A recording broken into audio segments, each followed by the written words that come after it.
Back in the 1800s, a bunch of super old artifacts with some weird symbols on them were found on Easter Island. You know, that tiny island you might have heard of, with the gigantic statues called the Moai. These symbols seem to be some kind of writing, but nobody's been able to figure out what they mean yet. Some scientists even think that if we crack the code, we might finally uncover the secrets behind the downfall of the ancient Easter Island society. So let's put on our detective hats and get to work, shall we? This mysterious script is called the Rongo Rongo. It was discovered by a Frenchman in the 19th century. He stumbled upon 26 wooden tablets covered in weird hieroglyphs during his trip to the island in 1864. The locals seem to have drawn pictures of animals they had never seen before on the tablets, using sharp stones, and gave each one a unique name. He thought they were pretty cool and suspected that they might be a remnant of some ancient writing system.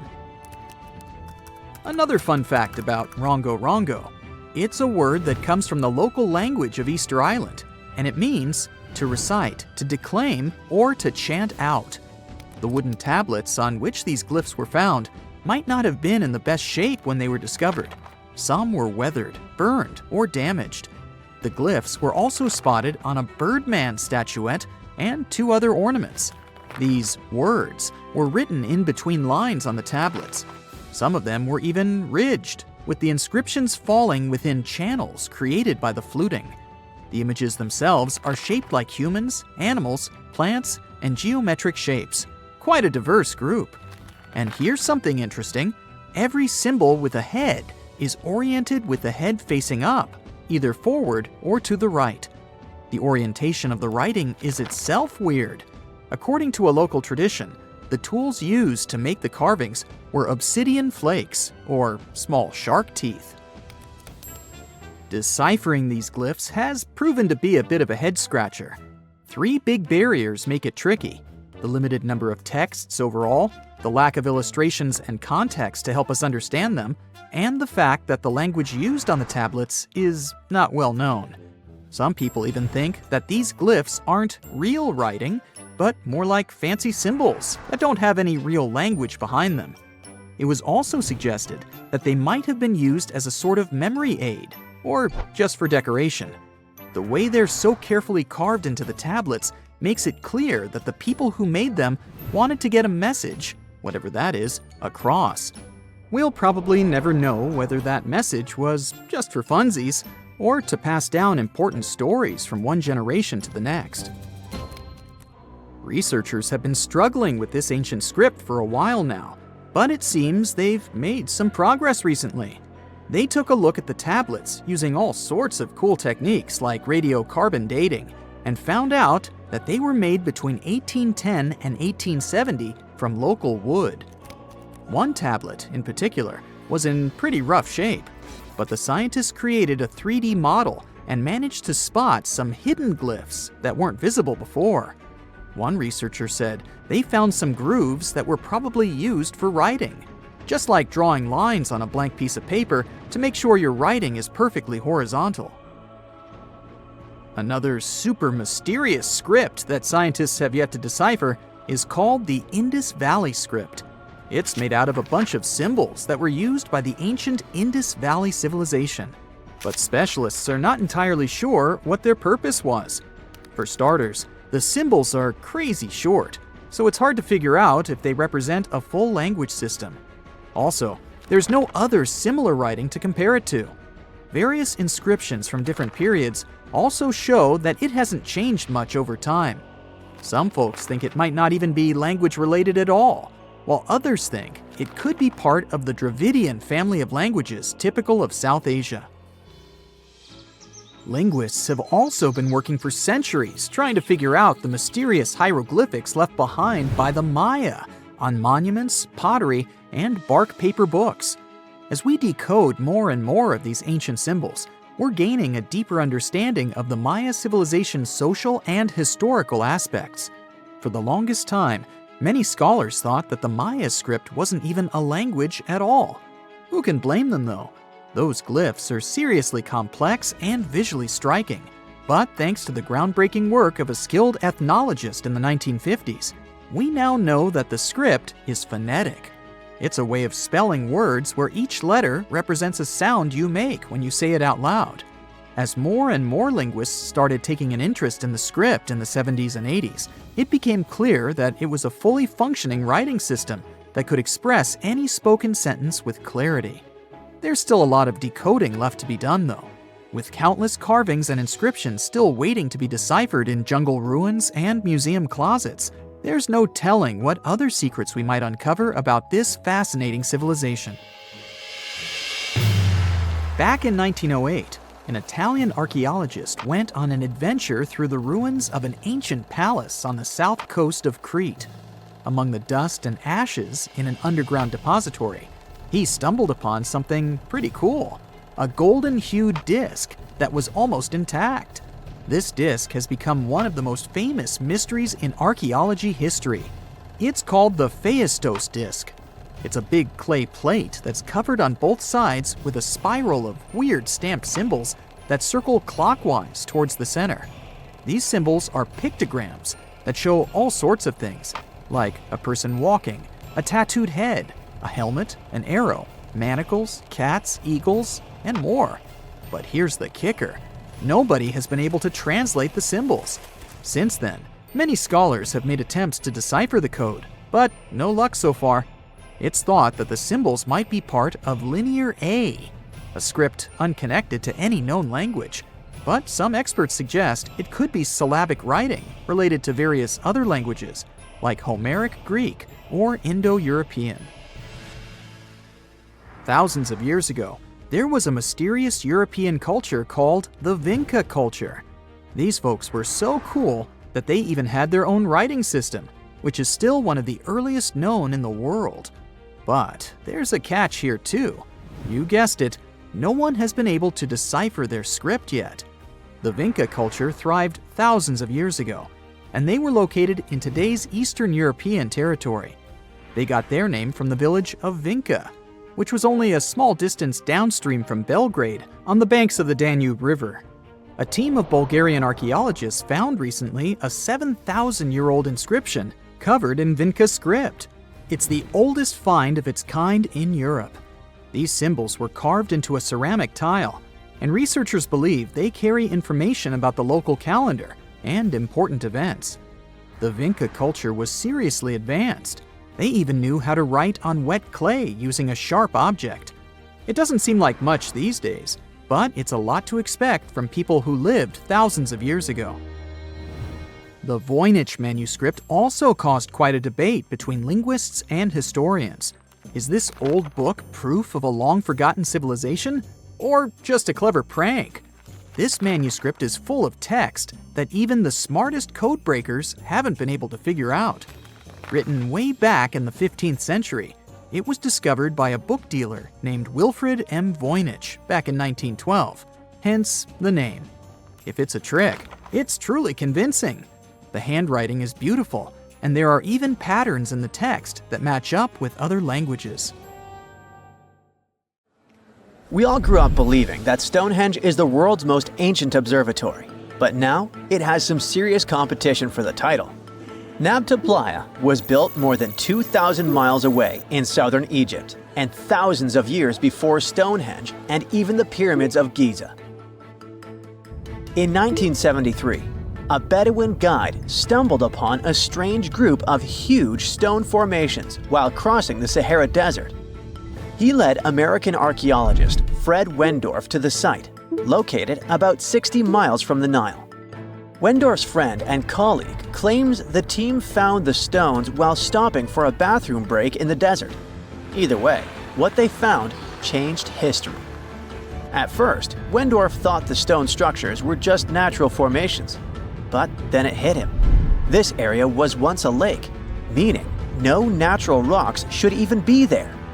He kept coming back to the site for decades, and by the early 1990s, his team finally uncovered a circle of stones that seemed to line up with the stars in a way no one could explain.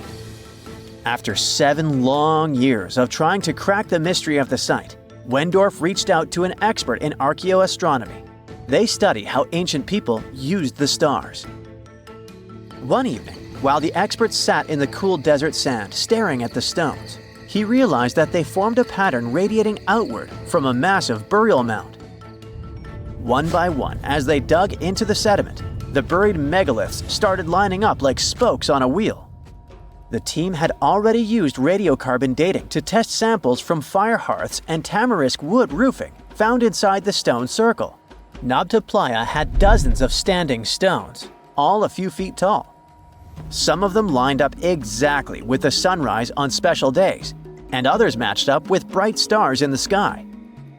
Inside the big circle, there were 6 special stones that may have been used for rituals or marking important times of the year. Around them, 29 standing stones might have worked like a simple calendar to help people know when it was time for something important, like the summer solstice, the longest day of the year. When the sun rose in just the right spot, it was a sign that the rainy season was coming. The stone circle once aligned with the brightest stars in the northern sky: Arcturus, Sirius, and Alpha Centauri. Some stones even pointed to the constellation Orion. By tracing Arcturus's movement across the sky, they figured out that it matched perfectly with the circle around 4800 BCE. That means it was the oldest astronomical site ever discovered. And the people of Nabta Playa may have been watching the stars thousands of years before telescopes were even invented. It looks like it had a huge meaning for people living and traveling through the desert. Over 10,000 years ago, the long, cold, and dry ice age that lasted for tens of thousands of years was finally fading away. Northern Africa got massive monsoons and rains that filled up seasonal lakes. So, parts of the desert turned into short-lived oases. For the nomadic people who roamed this harsh land, these summer rains were everything. Their entire way of life revolved around cattle. When archaeologists opened the central tomb at Nabta Playa, they dug up cattle bones and even a massive rock carved into the shape of a cow.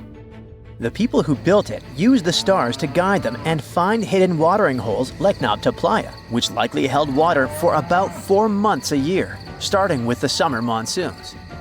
But there was no North Star back then, so instead they navigated using bright stars and the way the sky seemed to spin in circles above them. When the lakes were full, the standing stones would be partly submerged, and from the western shore, you would see the reflection of the stars on the dark water. Nabta Playa is way less famous than Stonehenge, perhaps because its stones were buried and the famous site in England was open to visitors for thousands of years. Sadly, when Nabta Playa did become famous, some tourists ruined parts of it by moving stones around, which messed up the ancient star alignments. To protect it, the authorities moved everything to a museum where people can see the stones and the carved cow statue without damaging them. The Egyptian observatory isn't the only construction similar to Stonehenge. It has versions that were used for different purposes, from Germany and France to the US and the Andes in northern Peru. This last one is actually one of the oldest big structures ever built in this region. The circular plaza is made of 2 giant stone walls arranged in a ring.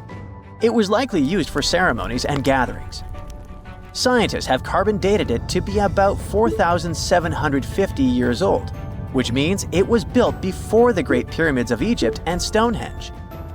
The plaza had 2 entrances and a special layer of clay, soil, gravel, and charcoal underneath. It was carefully planned and built. Archaeologists also found ceramic pieces, quartz crystals, and gemstones at the site, so it was definitely a special place. People visited it for centuries, but at some point it was sealed off, probably because of changing beliefs and traditions. The most recent discovery was the remains of a large timber circle roughly the same age and with parallels to Stonehenge, all the way up in Denmark. This open-air structure was likely part of a special area where prehistoric people from the late Neolithic and early Bronze Age gathered for rituals and ceremonies. The circle was made up of 45 giant wooden posts, forming a huge ring about 100 feet wide. The wood is gone now, but scientists believe tall timbers once stood in the holes and created an impressive wood henge. No one knows exactly what these circles were used for, but archaeologists have found animal bones and food remains at similar sites. So people probably used to gather there for feasts and rituals. In 2024, scientists found two ancient stone circles from the Neolithic period in Dartmoor National Park in England.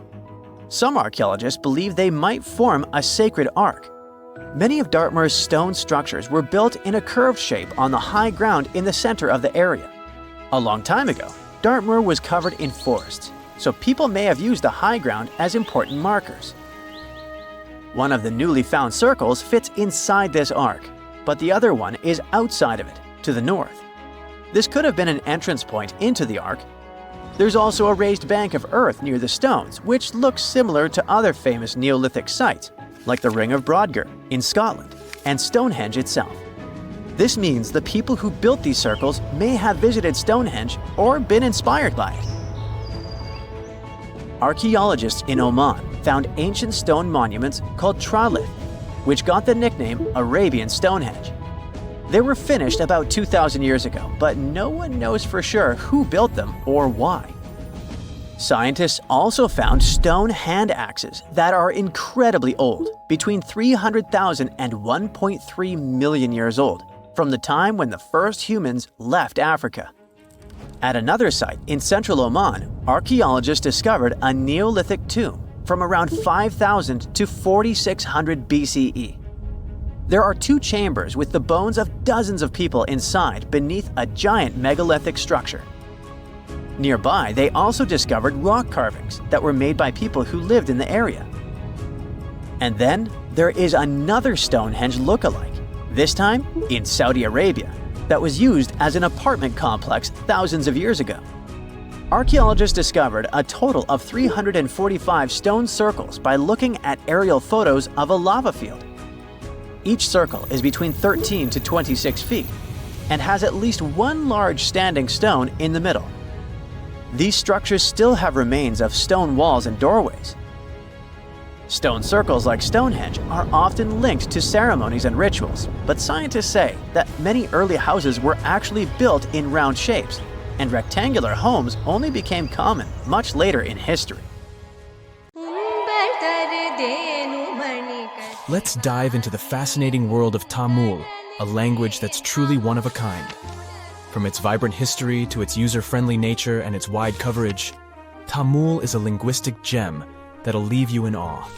For starters, Tamil holds the title of being the oldest living language on the planet. I mean, it's been around for more than 5,000 years. It's hard to know if it's truly the oldest language ever, but it sure takes the cake for being the oldest living language still in use today. The word Tamil itself isn't just a one-trick pony. It has multiple meanings up its sleeve. Of course, it refers to the language itself, but it also signifies beauty, sweetness, and even the concept of being natural. Talk about a versatile word. How many people still speak this language today, you might wonder? Tamil is like the rock star of languages in India, with over 84 million native speakers. Globally, almost 90 million people proudly call Tamil their mother tongue. Hold on to your hats, because things are about to get divine. In India, you'll find a temple dedicated to none other than Tamul Tai. Now, Tai means mother, and this deity is considered the personification of the Tamil language as a loving and nurturing parent. This language is also not just limited to its homeland. It's a language that has spread its wings across its neighboring areas. For instance, it's also an official language in Singapore and Sri Lanka. Not to mention, it's also recognized as a minority language in South Africa, Malaysia, and Mauritius. Have you ever wondered how it all started? You know, the whole spoken word shenanigan? And where? It's not like words magically popped out of thin air, right? It must have taken quite some time to develop. Linguists don't have an exact date or any clue about what those ancient languages sounded like, but they believe the first spoken language sprouted up around 100,000 years ago. Unfortunately, since written language only came about 5,000 years ago, we don't have much info on what those early languages sounded like. All we know is that they're somehow related to the languages we speak today. Earth is one massive place. We're talking over 7,000 spoken languages among a population of over 7 billion. Sounds like a lot, right? Well, historically speaking, that's not too many. In fact, Many languages are gradually fading away, being replaced by their respective countries' official languages. People are hopping on the bandwagon of learning the dominant language for better educational and economic opportunities. Eventually, we might end up with a global language to rule them all.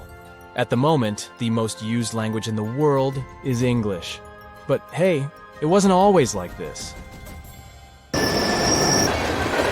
Back in the day, before the world became one huge linked web, there were oodles of small nations and communities scattered all over the globe.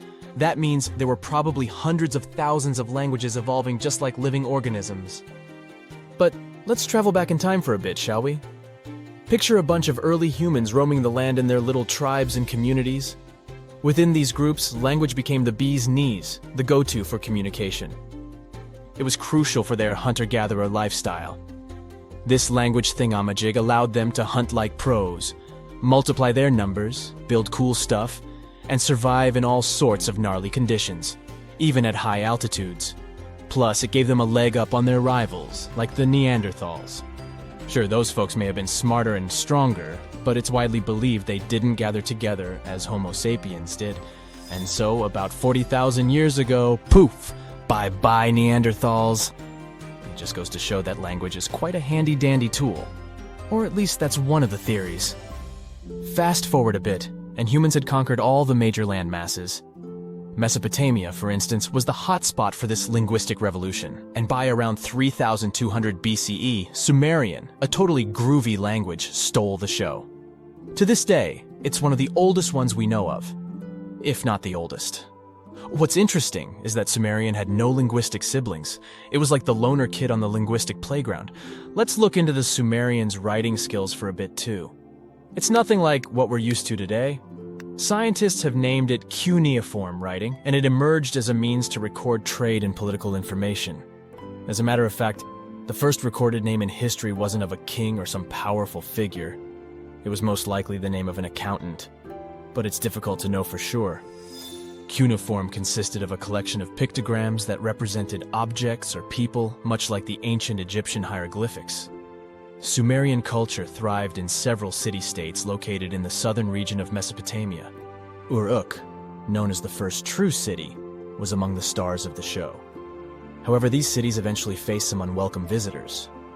As a result, by 2000 BCE, Sumerian had taken a back seat, becoming a classical language just like Latin. Now here's a little twist in the tale. Sumerian might not actually hold the title of the oldest known language. Egyptian, for instance, emerged around the same time as the Sumerian civilization, but along the banks of the Nile. This ancient language also made use of pictograms in its writing system, but it did undergo some serious transformations due to its interactions with neighboring languages like ancient Greek, Persian, and Latin. By the time of Roman occupation, Egyptian had become a dead language, gradually replaced by Greek. Now let's give a special shout out to another one of those old languages that are still spoken today, Hebrew. This remarkable language has been around for over 3,000 years and has managed to remain relatively unchanged throughout its long history.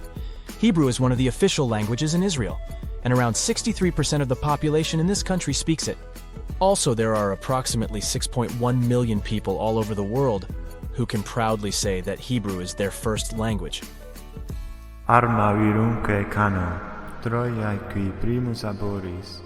We can't finish up this list without mentioning the amazing Latin language. It all started in this place called Latium in the old Roman Empire, and that's how it got its name. Back in the day, Latin was the fancy language for all well-educated folks. But here's a fun twist. The Latin of yesteryear was a bit different from what we can check out in ancient books today. The alphabet they used was a total rebel, and they even wrote from right to left. Talk about turning the writing world upside down. But over time, they realized it was more fun to go from left to right. Latin literature? Oh boy, it's considered the creme de la creme of ancient writing. You know, the kind that scholars and bookworms go crazy for. If there were an Oscar for ancient literature, Latin would be cleaning up all the awards. Latin was also like this ancient influencer. It's been around for so long that it has influenced a bunch of modern languages. Many English words are either straight up taken from Latin or have been heavily influenced by it. More so, Latin has even spawned a family of languages called Romance languages. No, not about love stories, chocolates, and flowers. Romance languages are the offspring of Latin, thanks to the not-so-gentle nudge of the Roman Empire. We're talking about languages like French, Spanish, Romanian, Portuguese, and Italian. But here's a bummer. Latin is considered a long-gone language. It's frozen in time, like a linguistic time capsule. While living languages like English keep changing and growing, Latin is stuck in the past. It had its transformation and alteration phase when it was still spoken, but now it's just enjoying retirement in the linguistic retirement home. Regardless, Latin still sneaks into our daily lives without us even realizing it. You know when someone asks you the time and you say it's 4 p.m., well, guess what? You're speaking Latin. PM stands for post-meridiem, which basically means after midday. And AM? That's ante-meridiem, meaning before midday. They found the tomb of a royal doctor who lived over 4,000 years ago, a man who held pharaohs' lives in his hands. This man knew secrets that only deities and kings were allowed to hear. And yet, when they opened his tomb in 2024, there was no body, just vivid paintings, untouched by time, and cryptic symbols carved into stone. Who was he, and why was he buried with spells linked to a scorpion deity? The tomb was buried deep beneath the sands of Saqqara. The doctor's name was Tete-Nebefu. He lived around 4,100 years ago, during one of Egypt's most mysterious turning points, right at the edge of glory and collapse. These were the final days of Egypt's Old Kingdom. The sun still glinted off freshly built pyramids, but the shadows were already creeping in. The pharaoh, Pepi II, had ruled longer than anyone before him, 90 years. But by the end of his reign, the country was cracking. The power was slipping, the regional leaders were rising, and the Nile floods grew unpredictable. In this shaky period, the mysterious doctor thrived. His tomb was discovered by a Swiss-French archaeological team in the shadows of old pyramids. The weirdest part was that when they uncovered his burial chamber, they found no body, no golden treasures either. Unfortunately, the tomb had been robbed long ago. But what remained was something even more fascinating: the words and images left on the walls. The paintings are still vibrant, bright colors that somehow survived all those years underground. The walls show jars, containers, strange abstract patterns, and geometric shapes. And then there are hieroglyphs, lines and lines of sacred script carved with precision, like someone had poured their soul into every curve. These inscriptions revealed who Tete-Nebefu truly was. Turns out, he wasn't just any doctor. He was the conjurer of Serket. Now, Serket was the female deity of scorpions, sacred and terrifying. Egyptians believed she could stop venom, heal bites, and protect the living from toxic elements. The title, Conjurer of Serket, meant Tete-Nebefu was a specialist in treating dangerous stings and bites. And if he got an entire tomb for himself, he may have been Egypt's top expert in those things, a man who healed with both medicine and magic. But that wasn't all. He also held the title Director of Medicinal Plants, a title seen only once before in all of ancient Egypt. That means he knew the healing power of herbs, roots, and oils like no one else. Now, you might wonder, what plants in a huge land of sand? But in reality, ancient Egyptians used herbal medicine that would hold up in some labs today. They created pills, ointments, and inhalers. Most often, they chose some active ingredient, a flavor to make it easier to take, and something to deliver it into the body. Sound familiar?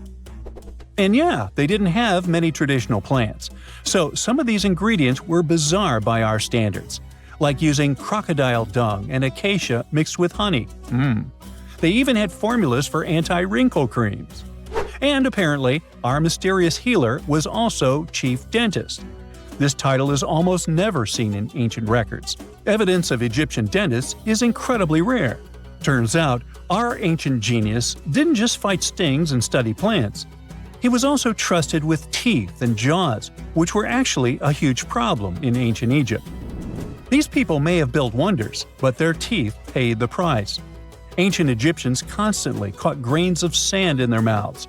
They often ate grit-filled bread and raw vegetables, which wore down enamel and caused a horrible condition called attrition. This led to tons of problems, including tooth loss. They had to improvise back in the day. For example, crafting the world's oldest known toothpaste from crushed rock, mint, and pepper, which ironically only made things worse for the gums.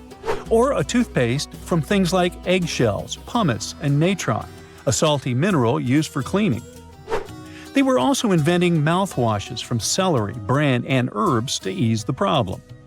Some mummies were even found with crude metal braces and gold wires attaching missing teeth. Though we're not sure if these were for the living, or was it just a nice little addition added as an afterlife gift. So, Teti Nebefu specialized in all these fields. 3 rare titles for one man. Now, back in the day, he must have been admired as incredibly knowledgeable. In a world without modern science, he would have been like a sorcerer who knows how some leaf or bark could save a life. That's why archaeologists believe Teti Nebefu wasn't just any doctor.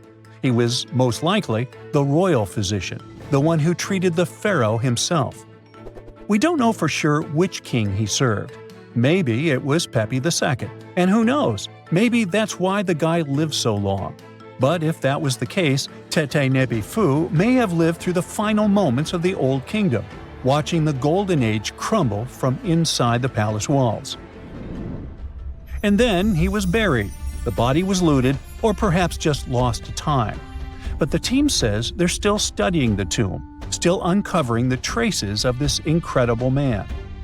Overall, ancient Egyptians were practicing medicine on a crazy advanced level. Some practices feel familiar even today. They had hospitals, specialists, surgeries, and many more things, even medical schools. Both men and women were allowed to be doctors. They healed with various methods and practiced surgery with actual tools, scalpels, forceps, even sutures. Some doctors treated only the eyes, others the teeth, the stomach, or even what they called the hidden diseases. They knew how to clean and dress wounds, could set broken bones using splints made of wood or reeds wrapped in linen, and even prevented infections. There were even proctologists. They also built the first prosthetics, like a wooden toe with leather straps that help people walk normally again. The oldest known prosthetic is 3,000 years old. Now, the most shocking part is how they actually even tried to remove tumors. A recent study looked at a 4,000 years old skull. It belonged to a man in his 30s. There were signs of past tumors, and around 3 of them, there were marks, surgical cuts made with a metal tool. That suggests someone attempted to remove or study them, maybe treatment, maybe an autopsy. There was another skull of a woman over 50 years old. It also showed similar signs, but with healed fractures from an earlier injury, which is amazing because her treatment might have actually been successful. Being a healer in this society meant something powerful. It meant being a priest, a scientist, and a magician all at once. To ancient Egyptians, medicine was a necessary art, and they treated it with as much reverence as they did their deities. That's because they believed that sickness could be both physical and spiritual. So a doctor could recite a spell while applying a salve, and a lot of their treatments worked. The reputation of doctors in ancient Egypt was so strong that leaders from other parts of the ancient world, like Persia, actually sought them out.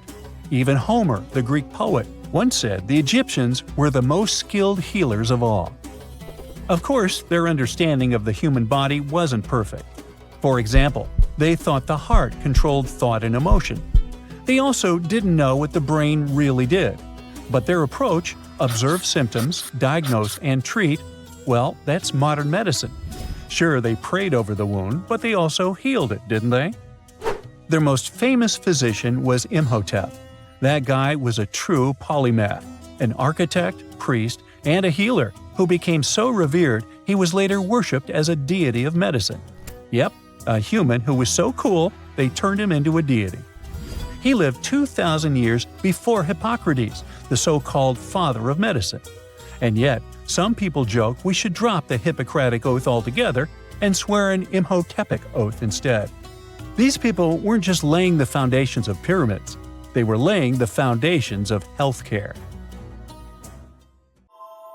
Earth is 4.5 billion years old. Modern humans, we've only been around for about 300,000 years. So what was happening on our planet before we showed up? Was it just empty? Or could there have been other advanced civilizations that came before us? Civilizations so ancient that all traces of them have been wiped away. This is the heart of the Silurian hypothesis, a fascinating scientific thought experiment proposed in 2018 by astrophysicist Adam Frank and climate scientist Gavin Schmidt. They asked a simple but mind-blowing question. If an industrial civilization existed on Earth millions of years ago, would we even be able to tell? The hypothesis is named after the Silurian period, a time over 400 million years ago when life was thriving in Earth's oceans. But the name is also a nod to Doctor Who, where the Silurians are an ancient reptilian species. It's a clever way to frame the idea, but the science behind it is serious. So, if there were advanced civilizations before us, where are all the ruins, the tools, the skyscrapers? Well, that's the thing. Earth is a master at recycling itself. Our planet is constantly changing. Mountains rise and fall, oceans become deserts, and entire continents shift over millions of years. Processes like plate tectonics, erosion, and volcanic activity are like nature's cleanup crew.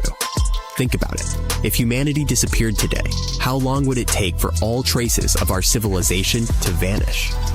Scientists estimate that within a few million years, even our toughest structures, like skyscrapers and nuclear waste sites, would be ground into dust and scattered across the planet.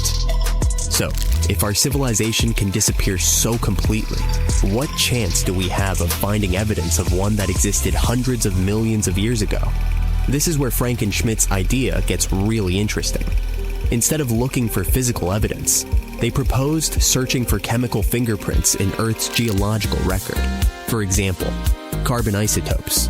Burning fossil fuels changes the ratio of carbon-12 to carbon-13. If an ancient civilization used industrial processes, we might find these anomalies in ancient rock layers. Nitrogen levels. Synthetic fertilizers could leave behind unusual amounts of nitrogen-15. Radioactive isotopes.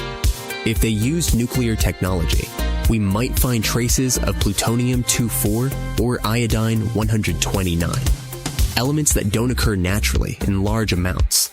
But here's the catch. Natural processes can also produce similar chemical signatures. For example, massive volcanic eruptions can release huge amounts of carbon dioxide, altering isotope ratios. So, how do we tell the difference?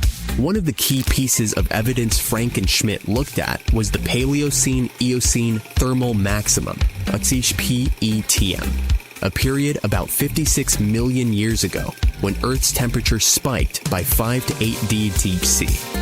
This event released a massive amount of carbon into the atmosphere, similar to what humans are doing today. Could this have been caused by an ancient industrial civilization? It's a fascinating idea, but most scientists aren't convinced. The PETM was likely caused by natural processes, like volcanic activity or the release of methane from ocean floors.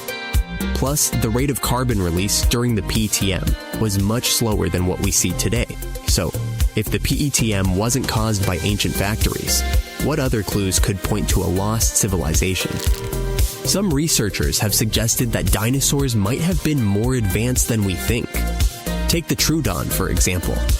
This small bird-like dinosaur had a large brain relative to its body size, binocular vision, and grasping hands, traits that suggest it could have been capable of complex behavior.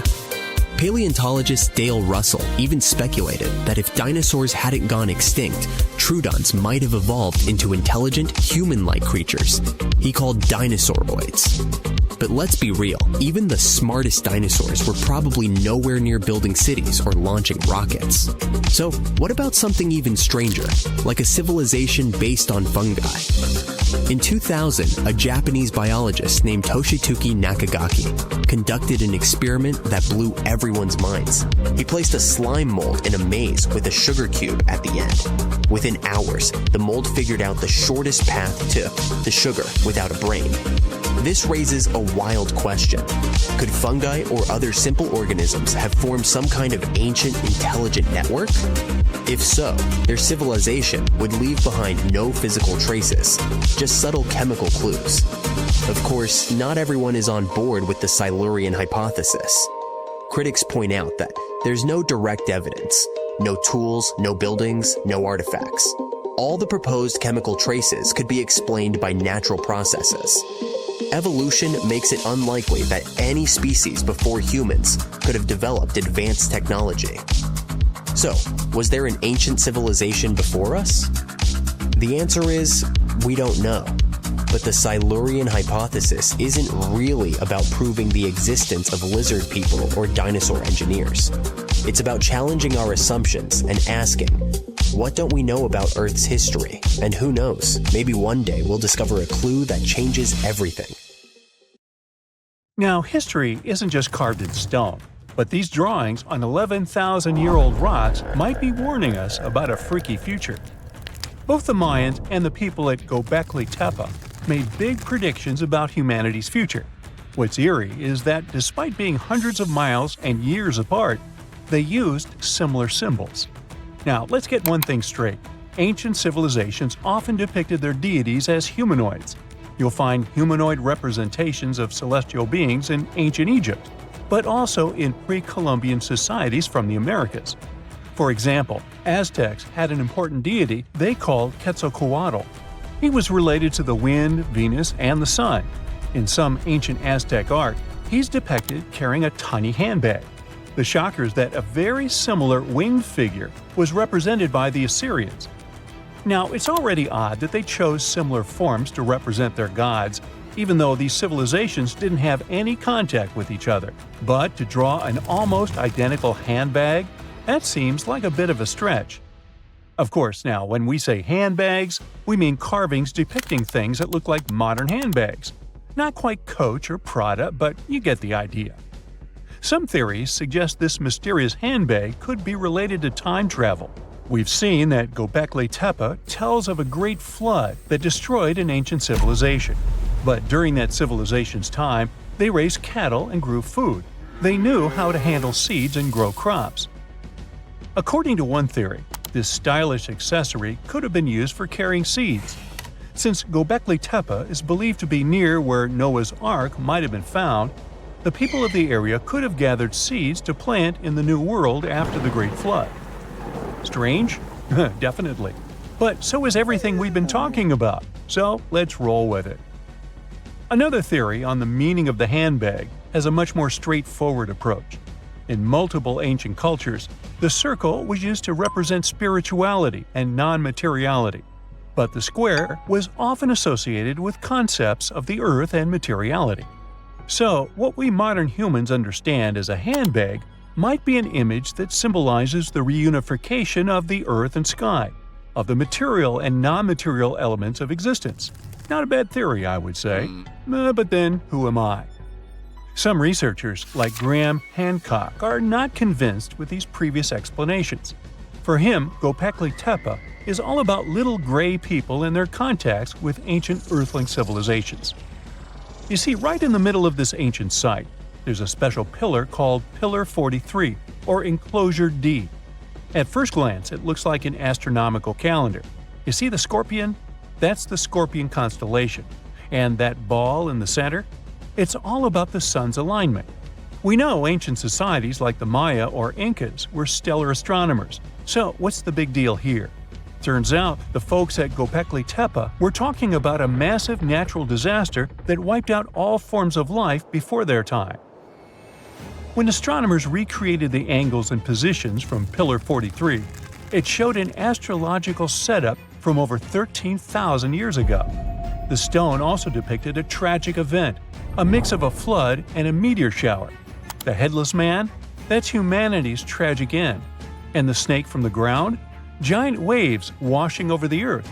And it's not just one stone telling the tale. Pillar 56 shows more of the Younger Dryas event, or as it's called, the terror from the sky.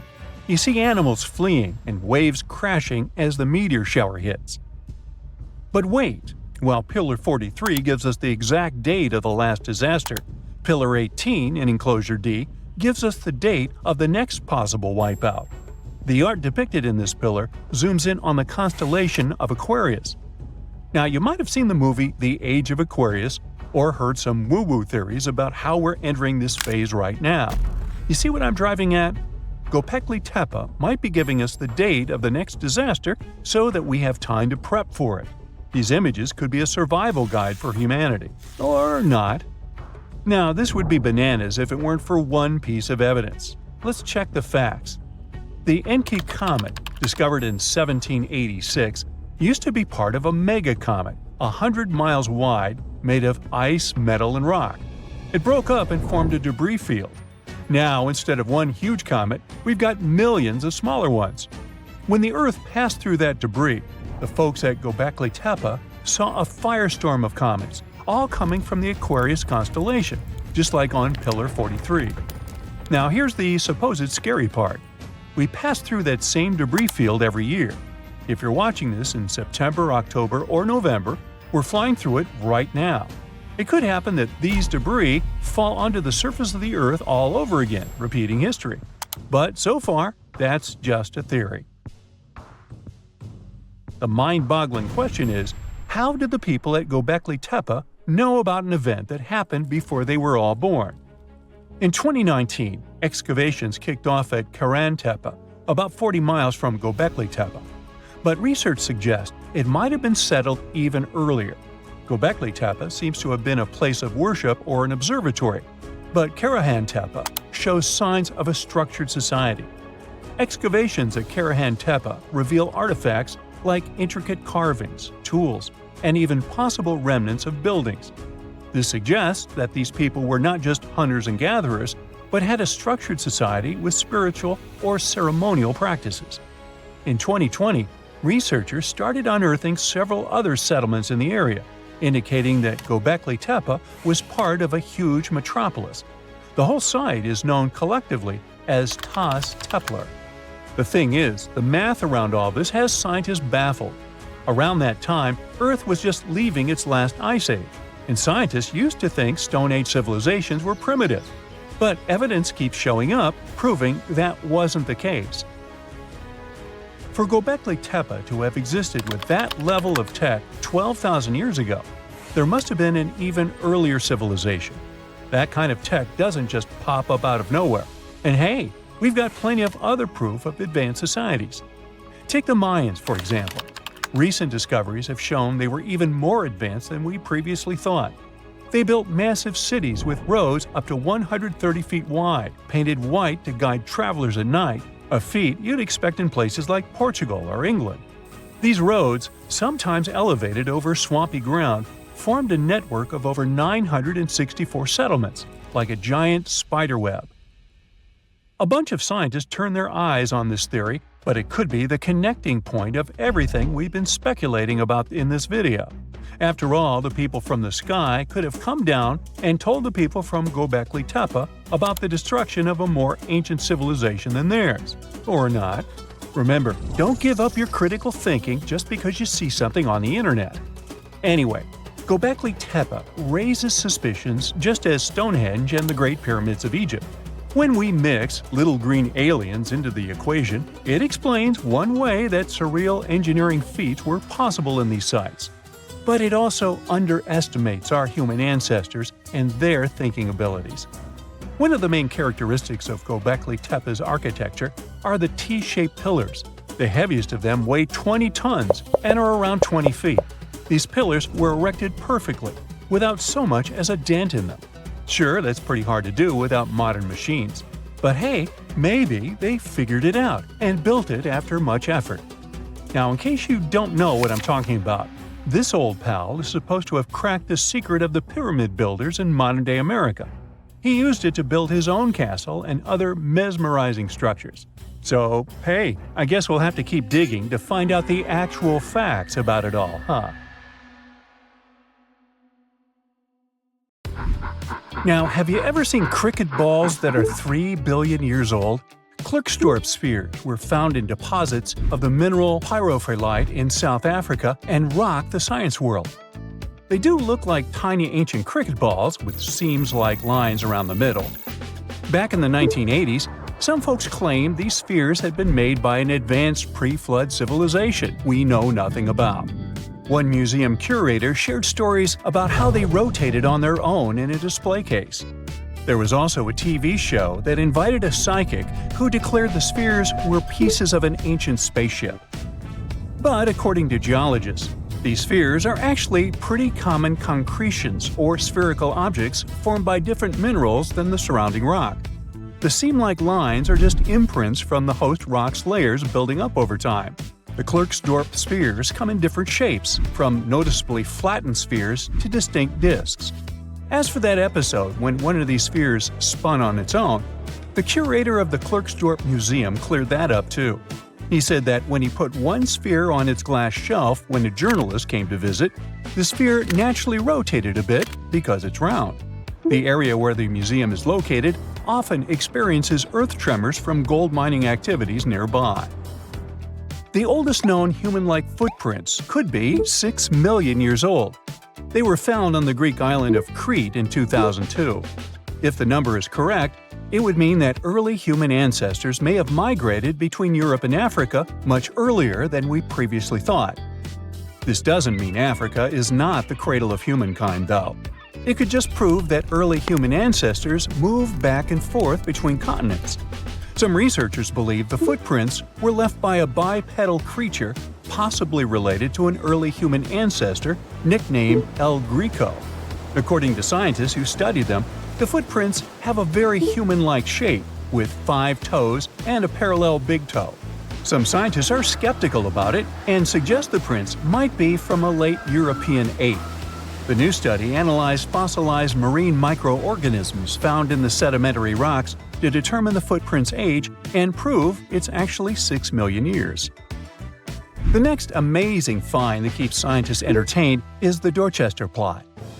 It's a beautifully crafted metal vessel with some fancy geometric designs embossed in shiny silver.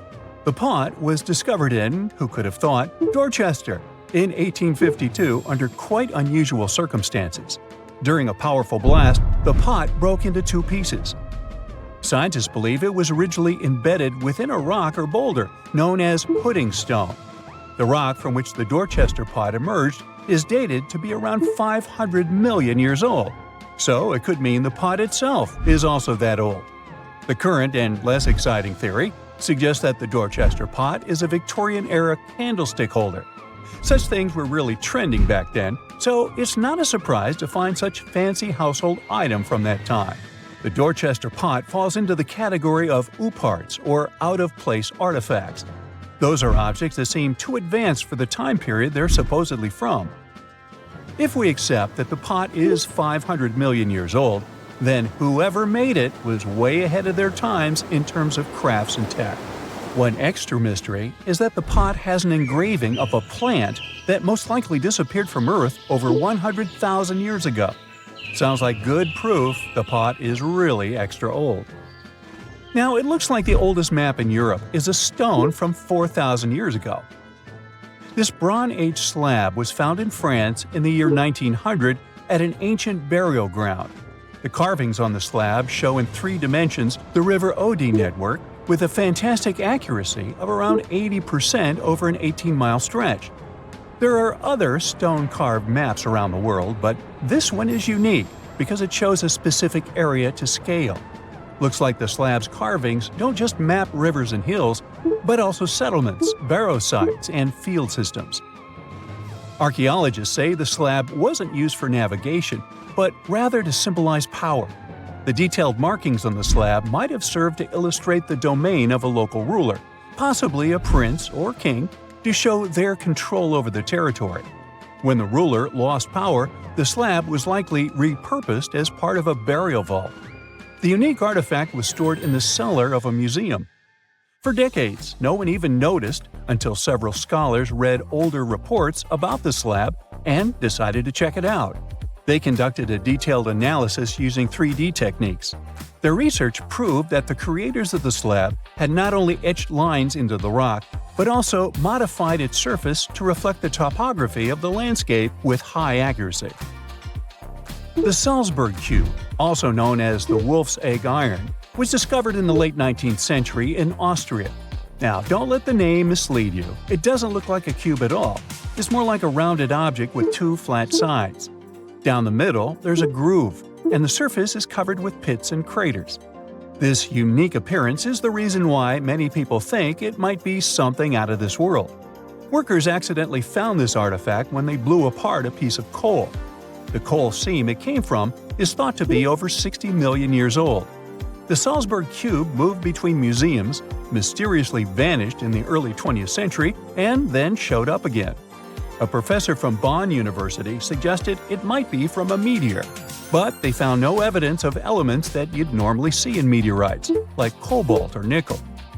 Then researchers thought it must be a human-made object, possibly a Victorian-era candlestick holder. No one knows the true story of the cube or its current location. Yep, it disappeared again. Have you heard about the Meister print? It's a fossilized sandal print discovered in 1968, and it has sparked a lot of intrigue. There's a trilobite inside the print, which supposedly went extinct around 500 million years before humans even existed. But many historians think this age is an exaggeration. When Meister found the fossil, it was authenticated. But the scientist who did it didn't confirm it was a human sandal print. He only agreed there was a trilobite there. When another scientist visited the site, he found a 6-inch impression he believed was from a child's moccasin. But the footwear seemed to be new. So, could it be evidence of time travel? Proof that humans existed millions of years earlier than we thought? Or a sign that someone else visited early Earth? Or is it just a rock formation that looks like a sandal print?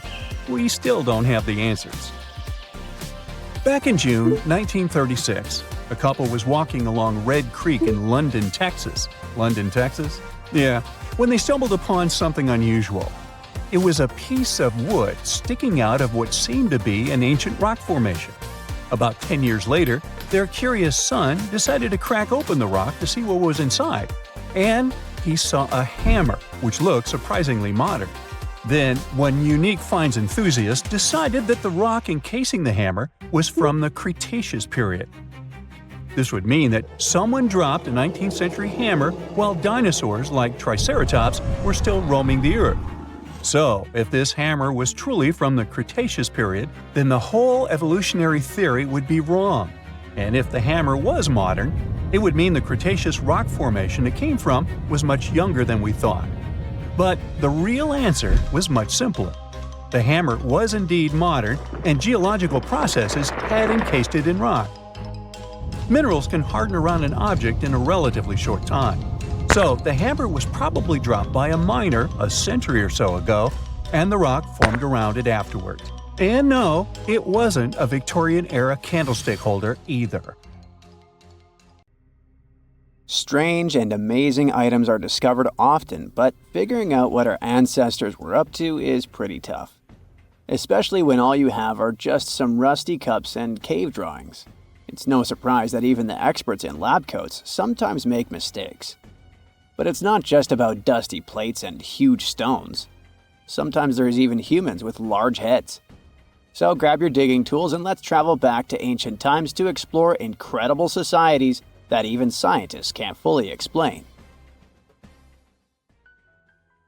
Sardinia may look idyllic now, but I'm not gonna lie, I wouldn't fancy visiting it 3,000 years ago. Rumor has it, terrible giants roamed around this island back then. People even talk about finding human skeletons over 13 feet tall there, although nobody's ever shown anything to prove it. But the stories will make you wonder because some weird stuff has definitely happened. In 1974, over 5,000 pieces of broken stone artifacts were found in a part of the island called Monte Prama, but instead of being displayed in a museum, they were locked up in an underground vault for about 30 years. Sounds a bit suspicious, doesn't it? When they were finally displaced in 2005, scientists put the pieces together to find statues of 38 giant men standing 8 feet tall. Not quite as tall as the legendary skeletons, but still pretty huge. It's thought these statues were made by the Nuragic people, who lived on the island a long time ago. Besides giant statues, they also built over 8,000 massive stone buildings.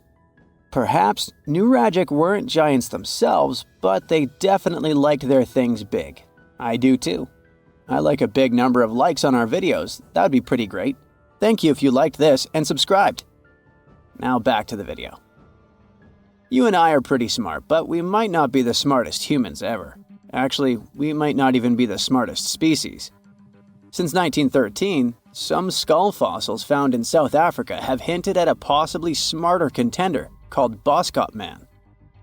This human-like species might have lived as recently as 10,000 years ago. Their skull suggests they had really big heads, which means their brains could have been 30% bigger than ours. Wow! Their average IQ could have been around 149, making them among the smartest 0.05% of people today. But if a Boskop Brainiac was so much smarter, why are they not around and we are? Well, bigger isn't always better, you know. Our brains are a lot bigger than our ape relatives, mainly in the prefrontal cortex. This part helps with high-level tasks like making decisions, remembering things short-term, and being aware of ourselves. The parts of the brain that handle our senses and movements haven't really grown much. So, maybe the Boskops spent too much time dwelling on the past rather than doing practical things like hunting. But this is all just guessing. We really don't know what happened to these clever cousins of ours. Some people even argue that Boskops weren't any different from us, with the only evidence being parts of skulls. The jungle is huge. Did you know the Amazon rainforest is home to about 30% of all the world's plant and animal species? That's impressive. However, the history of one native species, humans, has long puzzled scientists. The mysterious Kasarabe people lived here for hundreds of years and then vanished around 1400 AD. People thought the Amazon only had a few scattered tribes, but recently we discovered big, unusual shapes in the ground called geoglyphs. These might look like simple shallow ditches, but they're actually the remains of a vast civilization that spread over 5,000 square miles and includes about 450 markings, some as wide as 1,300 feet. That's insane! They likely contained ceremonial buildings and could have hosted up to 1 million people as recently as 550 years ago. Thanks to new technology like LiDAR, which uses a safe laser to map the forest without harming it, we can explore deeper. In 2019, some scans showed miles of raised roads and pathways and even pyramids over 70 feet tall. They found 26 separate settlements, 2 of which were at least 250 acres each. Damn, that's like 330 soccer fields. It's not certain what happened to the Kasarabe people. Maybe European conquistadors drove them out. Maybe the most baffling ancient civilization is one we've never actually found a trace of. Yep, I'm talking about Atlantis, the grand city that supposedly sank into the ocean. The first mentions of Atlantis come from the ancient Greek philosopher Plato, who talked about a great city near the Strait of Gibraltar. But for ages, everyone just thought Plato made up Atlantis as a perfect version of his own Athens. So why, about 12,000 years after it supposedly vanished, do we still wonder if it might be real? Well, in the 19th century, U.S. Congressman Ignatius Donnelly wrote a book giving 13 reasons why he thought Atlantis was more than just a myth. Then, in 1965, some folks thought they actually found Atlantis when they discovered the Richat structure, a massive 25-mile-wide dome in Mauritania, Africa. It's so big that you can see the whole thing from space. 2 astronauts flying over the Sahara Desert spotted this giant eye staring back at them and thought they'd made the discovery of a lifetime. Unfortunately, there's no solid evidence linking this structure to Atlantis. It's believed to have formed from volcanic activity about 100 million years ago. But it does look suspicious, doesn't it? Still, we're no closer to knowing the truth. Imagine going back to about 3,300 BCE and finding yourself in South Asia. Welcome to the Harappan civilization. These people were way ahead of their time. They had cities like Harappa and Mohenjo-daro, complete with baked brick houses, sophisticated drainage systems, and even public baths. This place might have had over 5 million people, making it one of the densest regions at the time. They also invented a system of standardized weights that was incredibly useful for traders. And trading they did. These people had connections stretching all the way to the Middle East, thanks to their great skills in metallurgy. They even had a form of ancient branding. The seals were used to stamp clay on tray goods. Despite being so advanced with a thriving urban life, there's a whole bunch of mystery shrouding their language and script. We've got bits and pieces of their writing, but no one's deciphered them yet, even with all the technology we have today.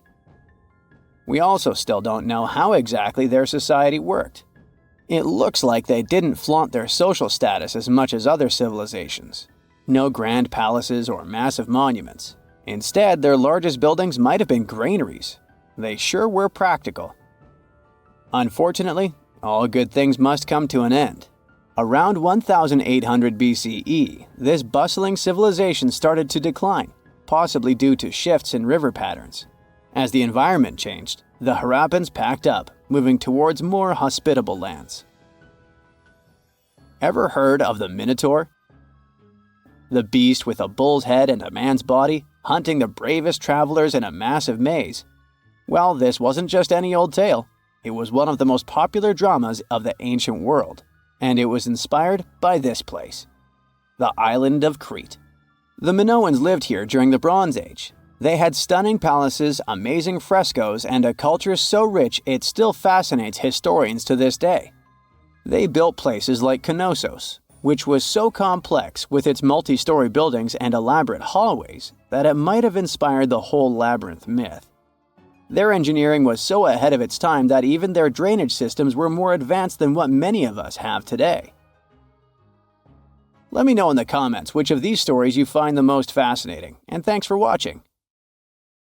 Archaeologists have been studying Petra in Jordan for 200 years, and in 2024, they found something they had never seen before. It's a tomb with at least 12 complete human skeletons and artifacts that are over 2,000 years old right in front of the treasury. Bronze, iron, and ceramic items were placed with the deceased, which shows how people honored their loved ones when they passed away. It's a rare chance for scientists to learn more about the Nabataeans, an ancient group of Arabian nomads who built Petra. The objects found in the tomb under Petra's treasury are in amazing condition, but the skeletons became fragile because it's damp inside the tomb. They plan to study the remains and extract DNA to see if the people in the tomb were related.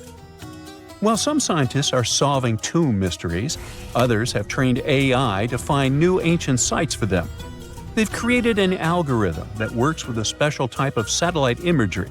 This technique uses radio waves that can peek under things like sand, soil, and even ice to find hidden objects. AI will help search a huge desert on the Arabian Peninsula called the Empty Quarter for archaeological treasures. The lead scientists of the experiment trained the algorithm to recognize hidden locations using data from a site they had found before. The new tech can discover buried structures within 20 inches, which is very precise.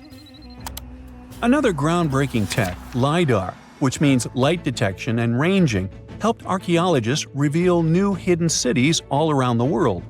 LiDAR can see big structures beneath layers of vegetation and map even subtle changes in ancient landscapes. They use it to scan large areas from a small plane flying over places that aren't so easy to study from the ground, like dense jungle. In 2024 alone, they found new Maya settlements in southern Mexico, gardens, roads, and rivers in Ecuador's Amazon rainforest, ancient ruins on the Pacific island of Tonga, and the remains of 2 medieval cities along the Silk Road route in Uzbekistan.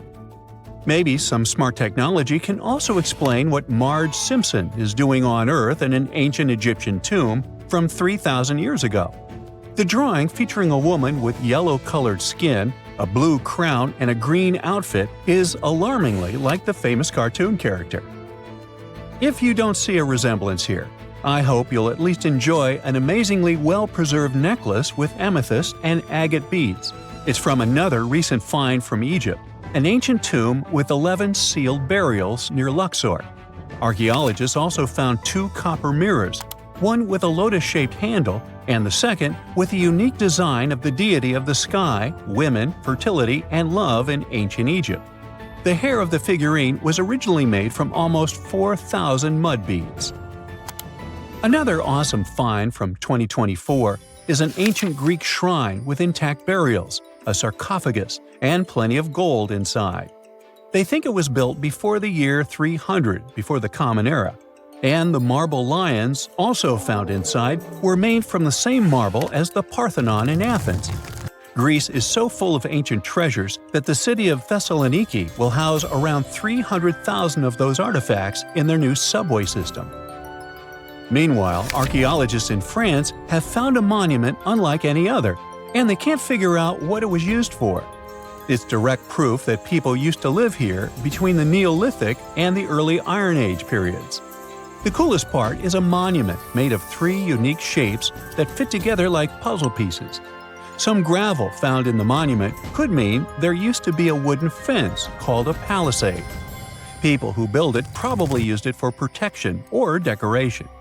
The team studied the layers of soil around the monument to learn more about its origins. The only tools found so far were sharp flint stones, not the cartoon characters, which were used during the Neolithic period. The next step will be radiocarbon dating to figure out exactly how old the site is. Now, the oldest saddle ever found so far was found in the grave of a woman near the edge of the Taklamakan Desert in northwest China. This saddle is the oldest ever discovered. It was crafted from pieces of leather that were sewn together and stuffed with straw and animal hair to make it soft. Now, normally, things made from natural materials like this don't last very long because they rot or fall apart. But the Taklamakan Desert is so dry that it helped preserve the artifact. The herdswoman who used the saddle was buried in her full riding attire, so this proves that not only men used saddles and took part in herding and traveling. Now let's shift to Guatemala, where an ornate jade mask made by the ancient Maya people was waiting for centuries to be discovered. Scientists use radiocarbon dating to figure out the age of the mask. They believe the mask may represent a Maya storm deity, a powerful figure in their mythology. These kinds of masks were often made to honor Maya royalty, and they were placed in the tombs of kings and queens when they were buried. The king's tomb was also decorated with carvings made using tools crafted from volcanic obsidian. After 15 years of searching, scientists may have finally figured out where the altar stone of Stonehenge comes from. They compared the tiny minerals inside the altar stone with rocks from many places in Wales and England and ruled out lots of spots. Then they found the perfect match with a place in Scotland, more than 466 miles away from Stonehenge. This area might even be Orkney, a group of islands in the far northeast of Scotland where a lot was going on during the Neolithic period. The big question now is how ancient people moved such a massive stone so far. The altar stone is over 16 feet long and weighs more than 6 tons. The new theory is that they might have used boats to carry it across the coastline and rivers. Once it was close to Stonehenge, they theoretically dragged it across the land using wooden sleds, ropes, and a lot of teamwork. Meanwhile, in the north of France, an ancient home popped to the surface during the construction of a new house. It turned out to be a luxury urban house for the elite from the 2nd century of the Common Era. The inside of the house was destroyed by a fire, but under the destroyed layer, there are beautiful, real-size fresco paintings. Turkish archaeologists unearthed the arm and foot bones of elephants that lived around 9 million years ago. They also found fossils of early horses, giraffes, and even saber-toothed cats. They've already identified 43 distinct types of animals from this site and collected more than 4,000 fossils. One more cool find from Turkey is a 64,000-year-old workshop inside Incasia Cave. It looks like people used it for 24,000 years non-stop. There are some tools inside, like flakes and blades, which were made inside the workshop. In eastern Turkey, a farmer accidentally found a 1,000-square-foot mosaic from the late Roman or early Byzantine period just beneath the dirt. Experts say it's a one-of-a-kind thing from this region, and it's still in one piece after all this time. The pattern shows dozens of trees, plants, and animals that were found in ancient Turkey. There could be more treasures in the area, so they plan to keep digging. Our final stop will be in Sicily, where archaeologists uncovered a huge ancient thermal complex. Inside, they found 2 rooms with floors covered in colorful mosaic designs, along with a large courtyard surrounded by arched wings. As they kept digging, they discovered more parts of the ancient city. They found new roads and the remains of a huge complex, along with stretches of old stone walls that were part of the city's fortifications. These discoveries are helping scientists imagine what the city might have looked like during ancient times. No one knows for sure whether the bathhouse was built by the Greeks or the Romans, since both civilizations lived in Sicily long ago. At some point in its long and very interesting history, our dear planet Earth was sort of snoozing, just doing its planetary thing, spinning around the sun. And then, bam, life starts getting fancy. Plants and animals start strutting their stuff, showing off their complexity. Fast forward a bit, about 65 million years ago to be exact, and a cosmic disaster strikes, or at least that's what we presume. An asteroid probably smashed into Earth, wiping out the dinosaurs and other big animals. We can't pinpoint specifics about the asteroid, but we do know that it was extremely large and it crashed into our precious planet, creating a dusty mess that settled everywhere. You can still find remnants of that dust layer in sedimentary rocks today.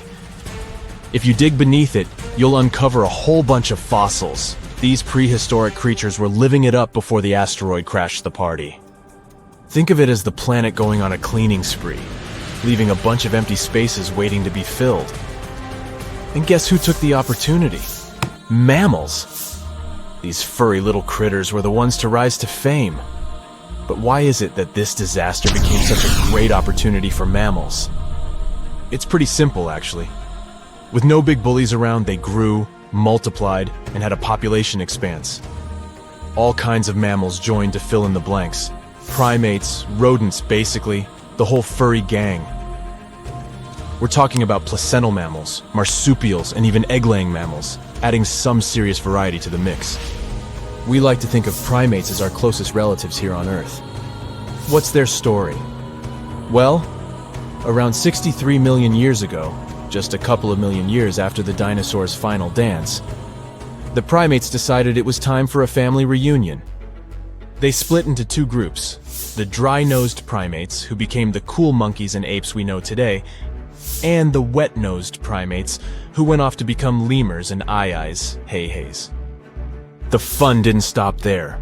About 58 million years ago, the dry-nosed primates began their own little mission. One special guest called the tarsier, arrived on the scene, featuring big eyes that were perfect for late-night shenanigans. This tarsier took a different path from its primate relatives, embracing its unique niche and evolving separately. To this day, the tarsier is the only primate that feeds exclusively on meat. These little guys have a taste for insects, small birds, rodents, and even lizards. But that's not all that makes them unique. Their eyes are twice the size of their brains. Also, their heads can do a full 180-degree spin, just like an owl. Because of their features, the tarsiers are the true kings and queens of the night.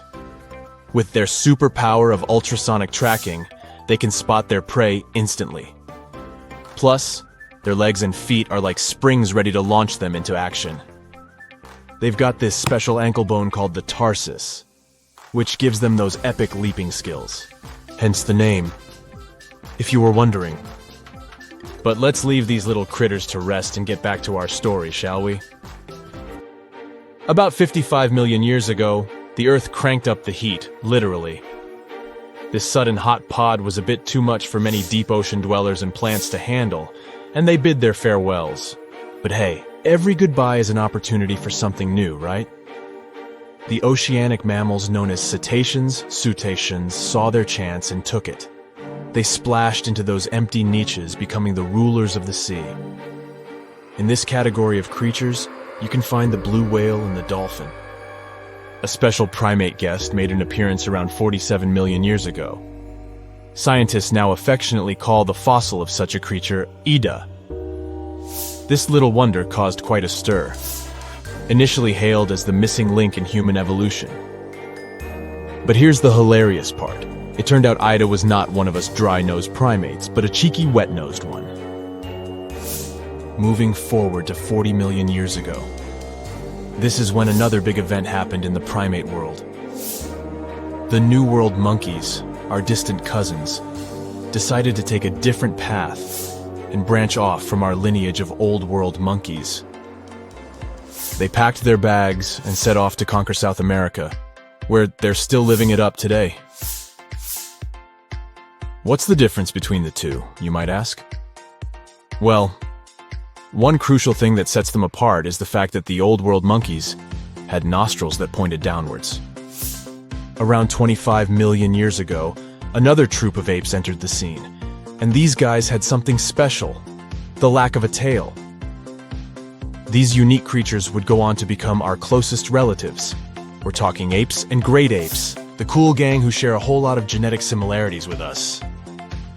The first ape to break free from the monkey madness was the gibbon. About 18 million years ago is when this little acrobat swung into the picture. A few million years later, the great apes made their grand entrance too. Orangutans were the pioneers, venturing into the wilds of southern Asia. We're getting closer and closer to the present. It was 7 million years ago when the great apes took a major fork in the evolutionary road. One path led to our ancestors, the future Homo sapiens, and the other path led to chimpanzees and bonobos. These two primate branches remained united for a few million years before finally going their separate ways. 5.6 million years ago, a game-changing ape called Ardipithecus made its way into our evolutionary history. It had a special talent, bipedalism. That's right, this was one of the first apes to walk on 2 feet, probably making its primate buddies raise an eyebrow or two. The real showstoppers, however, arrived around 4 million years ago, the Australopithecus crew. These were the earliest members of the Hominina hominina subtribe, our tribe. What made them so special? Well, probably the fact that they brought some serious tools to the game. Stone tools, to be precise. It seems that at some point in their evolution, these clever primates started using stones to make their lives easier. Now here comes a crucial turning point in our story. About 2 million years ago, our ancestors faced a food shortage. Survival of the fittest was the name of the game, and 2 strategies emerged. Group 1 went for stronger jaws, allowing them to chomp on tough foods like nuts. Group 2 had a different idea. They opted for weaker jaws, but bigger brains. They wanted access to a wider range of food options. Obviously, the bigger-brained group took the prize. And here's where our gang comes into play. Around 2.5 million years ago, a type of primate also known as handyman made its mark on history. These clever beings had larger brains and knew how to put those neurons to good use. About 1.9 million years ago, a new star emerged, Homo erectus. These creatures not only walked upright, but also had brains that were almost twice the size of the handyman's. They took the world by surprise, becoming the first of our direct ancestors to venture out of the African continent. They even knew how to tame fire. Approximately 700,000 years ago, the world witnessed a culinary revolution. The earliest evidence of cooking appeared. And around 500,000 years ago, our ancestors decided it was time to become a bit more fashionable, donning the first evidence of clothing. Our very own species came to be just 300,000 years ago. Told you we were late to the party. But the world was never the same after the appearance of Homo sapiens, the anatomically modern humans. Alongside our other relatives, we emerged, ready to conquer the world with our innovative minds and complex societies. The exact path of our evolution remains a bit of a mystery. But what we do know for sure is that Neanderthals joined the party around at some point too. As Homo sapiens flourished, so did our capacity for language. Modern speech is believed to have emerged almost hand in hand with our species. We started expressing ourselves, sharing stories, and shaping the world with our words. So, there you have it. It took 13.8 billion years of cosmic history for humans to make their entrance. Think about it. 99.998% of the time since the Big Bang, we weren't even around. Our species, Homo sapiens, is the toddler of the Earth's family, existing for just the tiniest fraction of the universe's timeline.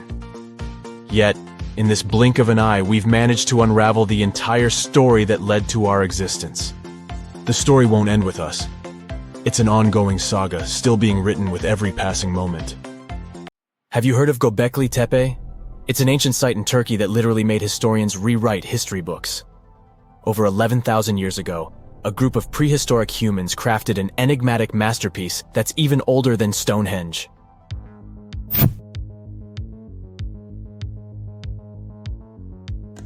Before its discovery, archaeologists believed that people didn't know about iron and weren't good at making pottery. They were sure that settled life only emerged with the need for agriculture. But Gobekli Tepe changed this belief.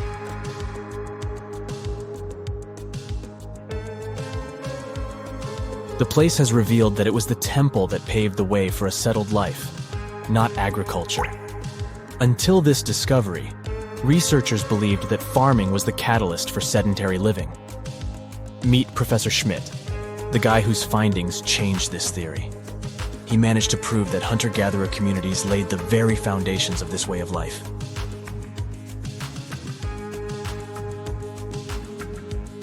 Back in the 1960s, other archaeologists visited the area, but they totally missed the mark. While surveying the region, they stumbled upon a hill with scattered limestone slabs and concluded it was just an old burial ground from medieval times. Little did they know that there was so much more to uncover.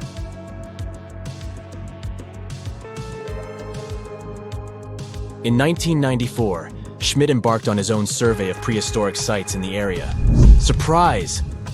He instantly realized he had discovered something truly extraordinary. Unlike the nearby flat and barren plateaus, Gobekli Tepe had a gently rounded top, rising 50 feet above the surrounding landscape. Funny enough, the translation of this place's name is Potbelly Hill. Schmidt was sure only humans could have made something like this.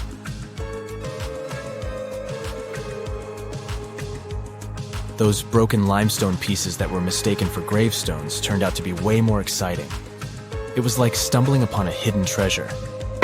The pieces took on a whole new meaning, and Schmidt with his team was about to dive into the secrets waiting beneath the surface. To their surprise, they found no traces of a settlement, no hearths for cooking, no houses, and none of those adorable clay figurines commonly found in nearby sites of similar age. However, they uncovered that those ancient people used tools like stone hammers. So, Schmidt and his team put their heads together and took a wild guess at the age of Gobekli Tepe's stone structures. Their estimation got backed up by some limited carbon dating done right at the site. The ancient vibes of this place were finally starting to make sense. It was like a puzzle slowly coming together.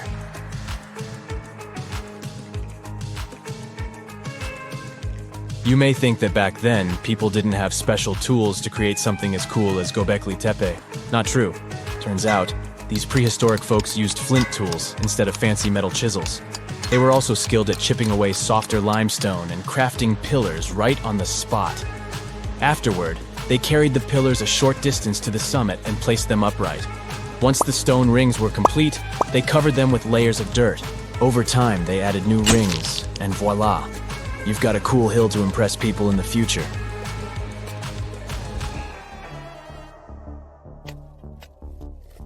During their first year of excavation, the team went through 15,000 pieces of animal bones from wild creatures. These people didn't have pet animals or grow their own food. They hunted wild animals for their meals. But things were about to change because the place had everything they needed to start farming. Scientists say they had wild sheep and wild grains that could be domesticated. And guess what? Just 20 miles away, geneticists found evidence of the world's oldest domesticated strains of wheat at a prehistoric village.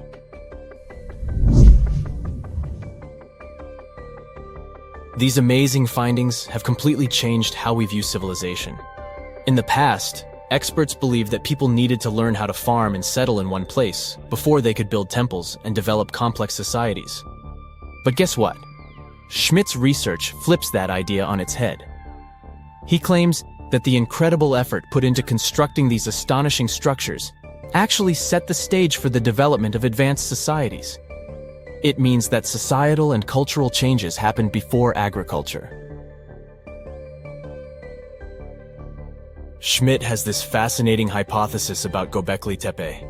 He thinks it could have been a special burial site where people left their loved ones. And here's the twist. The burial site was adorned with fancy statues and symbols representing deities from the spiritual realm. The idea that Gobekli Tepe could have served as a sacred place adds another layer of complexity to the whole story. While the site's true purpose may remain elusive, Schmidt's insights invite us to consider the profound interplay between life and the afterlife, and the deep reverence ancient hunter-gatherer societies may have had for their departed ancestors. Now let's talk about the stars of the show, the mesmerizing T-shaped columns that dominate Gobekli Tepe. These mysterious structures range from 10 to 20 feet tall and most likely represent stylized human figures. But one figure stands out from the rest, the three-dimensional lion relief. This depiction really fires up our imagination. Why? Because it hints at the possibility that lions roamed Anatolia during the Neolithic period.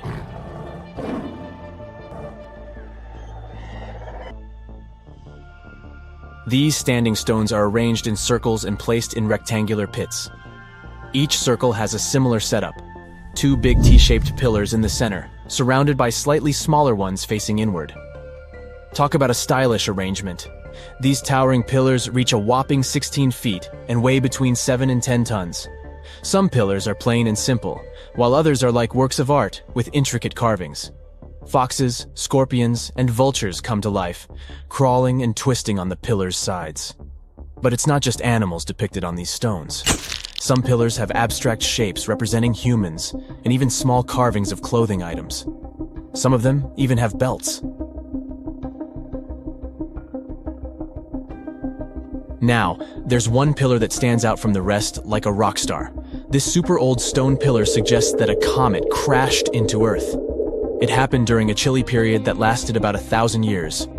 Previous studies examining Greenland ice cores hinted at this comet theory, but now the carvings at Gobekli Tepe prove it right.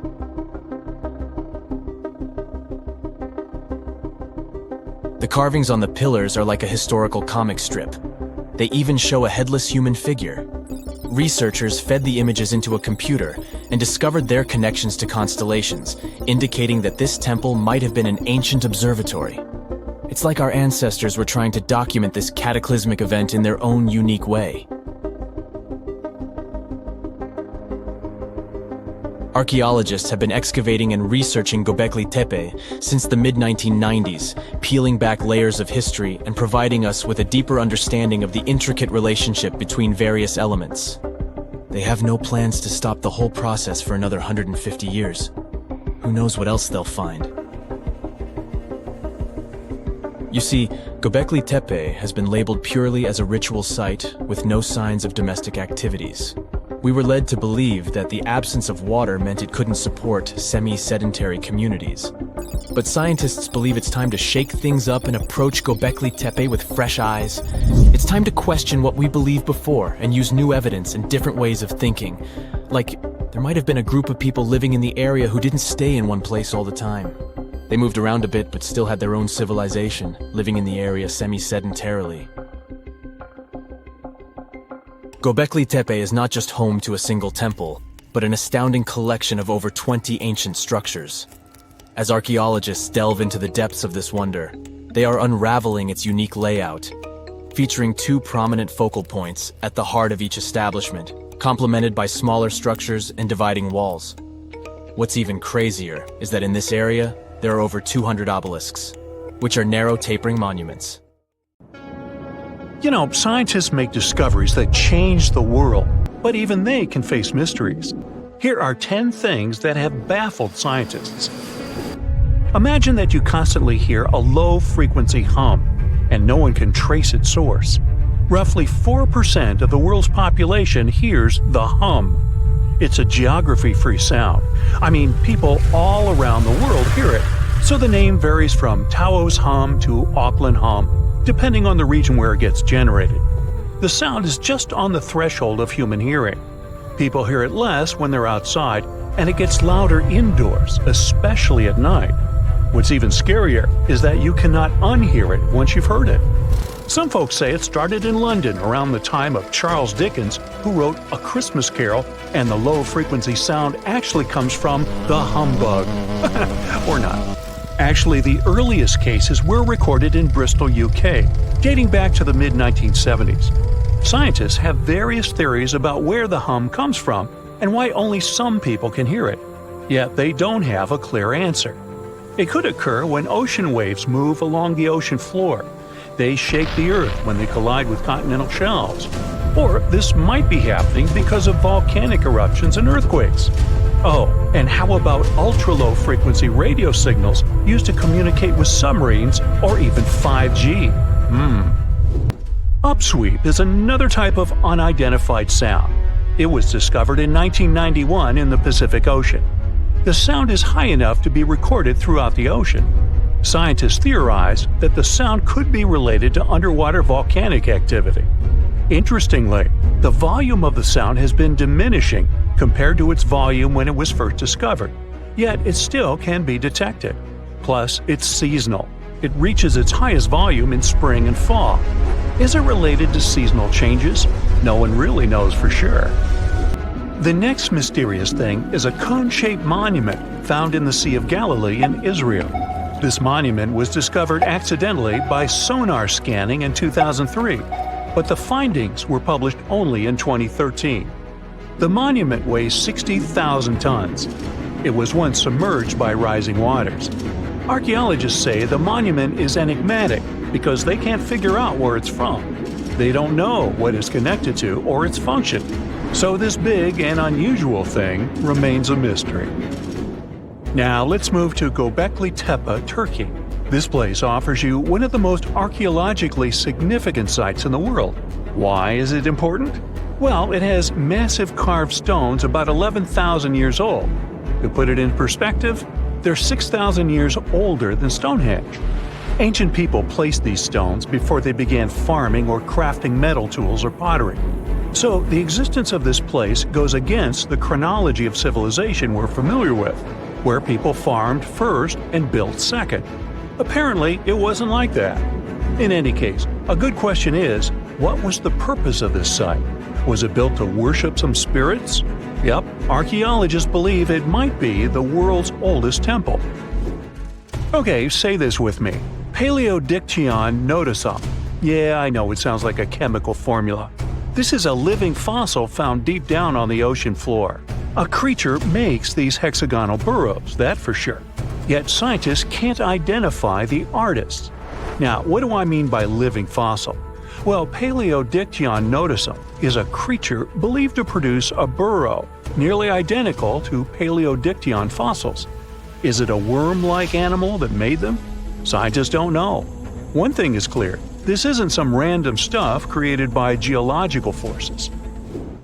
Now, speaking of fossils, take a look at this giant one. Its informal name is Godzilius. It was discovered in 2011 by an amateur paleontologist. This is a scientist who studies the history of life on Earth by analyzing fossil records. Anyway, back to Godzilius. It's almost 7 feet in length and 9 feet tall if you were to measure it upright. This fossil is 450 million years old, coming from the time when Cincinnati was underwater. It might be a fossilized algae mat, but some scientists have different opinions. This is a massive tunnel found in South America. The tunnel is at least 8,000 to 10,000 years old. At first, researchers discovered a couple of colossal burrows. They were enormous and neatly constructed. Geologists were amazed, saying they had never seen such structures before. There's no known geologic process to explain their formation. I mean, researchers have known about the burrows since the 1930s, but back then they believed that these tunnels were just some sort of archaeological construction, until they discovered huge claw marks on the walls and ceiling.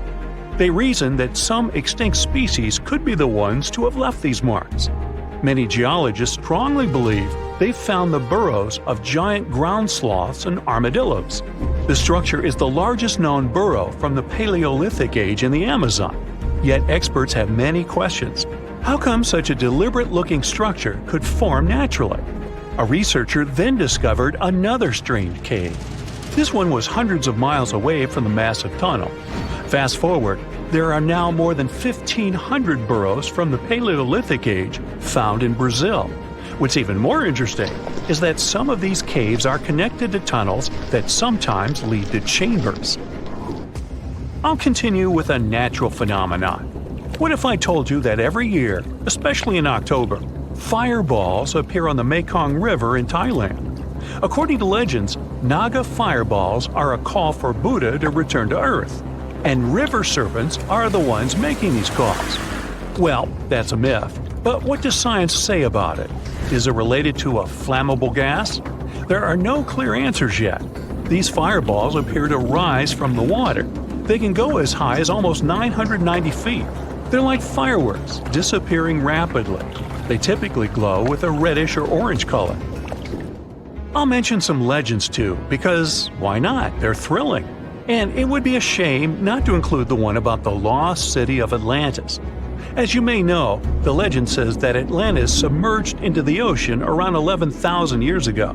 Since then, not just scientists, but also treasure hunters and philosophers have been searching for the lost world. Could Bimini Road be a trace? In 1968, a diver found strange stones off the coast of North Bimini Island in the Bahamas. The stones look human-made. It's like they were evenly spaced out and laid in an orderly row. It baffled scientists, but not for long. Carbon dating analysis of the blocks revealed that geological forces created the road naturally. There weren't any tool marks or signs indicating that the blocks had been stacked or something. The research is continuing, but yeah, scientists generally believe that the rocks were created by erosion. Well, I guess the time of Atlantis hasn't come yet. Okay, picture this. You're wandering on the beach, and you see dozens of octopuses walking past. In 2017, a group of people from Wales witnessed exactly this. Why did these creatures come out of the ocean? No one knows the answer. The group reported that they had seen 20 to 30 octopi crawling on the sand. The people looked for some signs of injury, but found nothing. They said that they had carried the animals back to the ocean. Interestingly, these creatures kept crawling onto the shore when people were asleep. Experts say that it's hard to be sure of the reason that pushed the animals to the beach without conducting a physical examination. They're still speculating about the reason behind this unusual and rare occurrence. Could it be overcrowding? Furthermore, the octopi were well armed. A separate study points out that the more fishers hunt large animals that feed on octopuses, the more the octopus population grows. Maybe that's why these creatures have to go farther to find food or shelter. But without proper research, these are only theories. There's a lot we don't know about space, too. So here's a bonus fact about the yellowish source of life in the solar system. Scientists have discovered a new type of wave inside the sun. These waves move in the opposite direction to the sun's rotation. Plus, they move super fast. So fast that it's beyond our understanding. Researchers have different theories about the function of the waves. If they figure out their role, this could give them additional insight into the processes happening inside the sun. And yes, the octopi were well armed. So looky here. Scientists discovered ancient artifacts near King Tut's tomb. Turns out, his VIP final resting place looks more like a public graveyard with about a dozen wooden coffins that's been there for around 3,600 years. Okay, I might have exaggerated a tad. The 11 tombs weren't exactly right next to King Tut, but they were close, near the same city of Luxor. New findings in Egyptian tombs can help us piece together what life was like in ancient Egypt. And guess what? Ancient Egyptians seem to have been remarkably like us, modern humans. Say, the women have always loved jewelry, and archaeologists retrieved a beautifully made necklace with 30 amethyst beads and 2 agate beads, plus a hippo head amulet. Bet it was all the rage back then. Researchers also discovered 2 copper mirrors. One had a handle shaped like a lotus, and the other was decorated with Hathor, the ancient Egyptian deity of the sky, women, fertility, and love. These recent excavations near Tutankhamun's burial site led to another jaw-dropping revelation. For the first time in thousands of years, fragments of Queen Hatshepsut's Valley Temple were uncovered. This fearless woman was thought to be the second female pharaoh, who ruled with both courage and wisdom, leaving a legacy as solid as the stones themselves. Her temple, hidden for ages, opens a window into a time filled with power, intrigue, and spiritual devotion. Archaeologists found over 1,000 beautifully decorated stone blocks on the outskirts of Hatshepsut's funerary temple. There were very few women who managed to take the throne in ancient Egypt. Another tomb was found nearby, and it belonged to the overseer of Queen Teti Sheri's palace, whose name was Jehuti-Mez. Queen Hatshepsut seems to have even more tombs, aces up her sleeve. These tombs were carved into the rock instead of being built as pyramids, showing a unique ancient perspective on how to protect the soul in the afterlife. Experts managed to retrieve some cool ancient pieces from the site. Toys made of clay, mummy masks, winged scarabs, and some amulets. Sadly, there surely used to be way more artifacts, but over the last centuries, there have been people other than archaeologists to stumble upon this site. It's likely that looters got to these tombs before them and may have taken some valuable items. But they did leave behind some cool stuff for the researchers, like pottery used for offerings of bread and meat, along with archers' bows that connect the tomb's owners to the Egyptian military. Meanwhile, soul protection is way more important than you might think, especially if you're roaming around Luxor looking for ancient secrets. You aren't scared of King Tut's curse, are you? Let me tell you what happened to those who weren't scared, but promise me to take it with a dash of salt, okay? For years, Egyptologists, especially those who believed in paranormal activity, were convinced that there was an unsettling curse surrounding Tutankhamun's archaeological discoveries.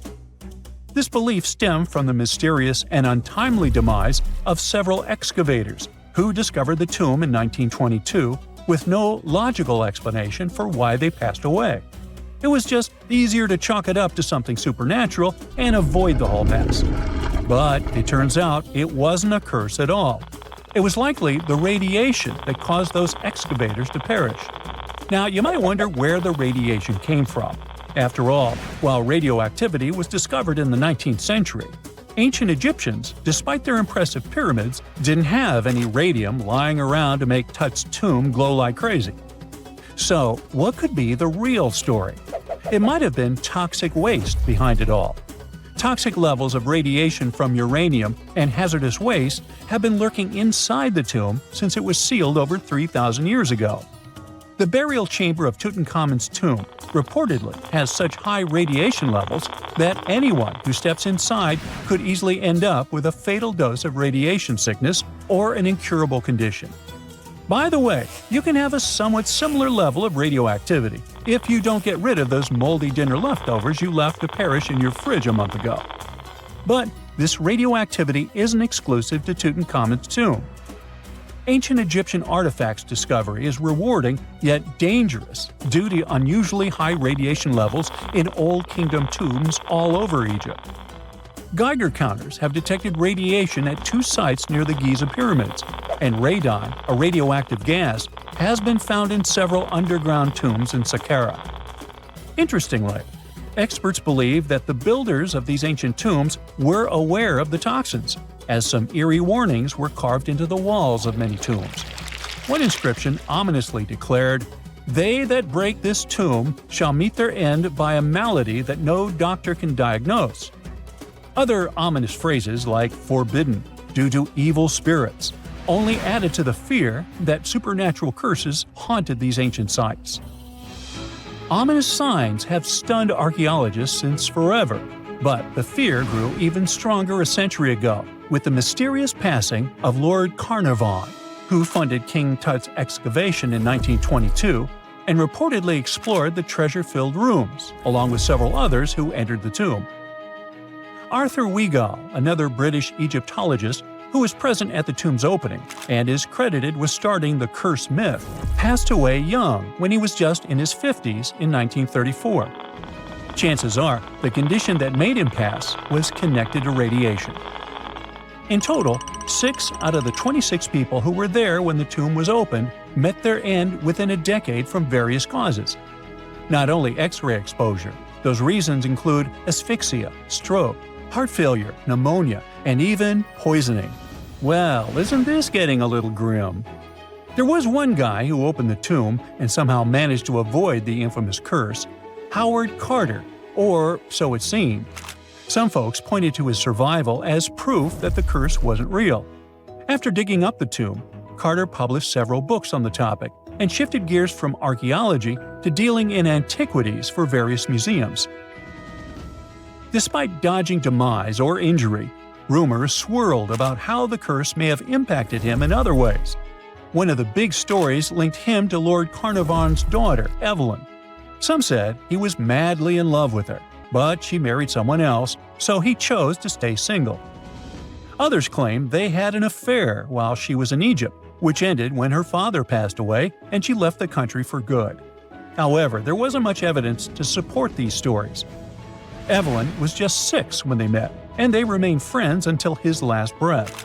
She was even one of the few attendees at his funeral, but denied any romantic involvement, saying they weren't that close. A year after the revolutionary discovery near King Tut's tomb, Evelyn married politician Sir Brograve Beauchamp and had a daughter.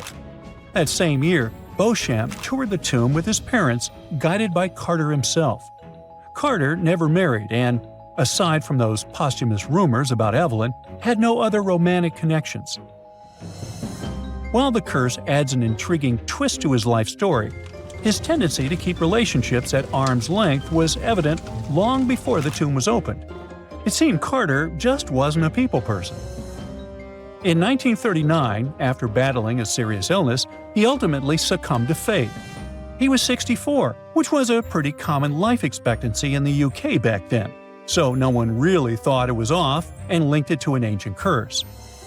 When he passed, it turned out he had several artifacts from Tutankhamun's tomb in his London apartment, which were eventually sent back to Egypt, marking what some viewed as the curse's end.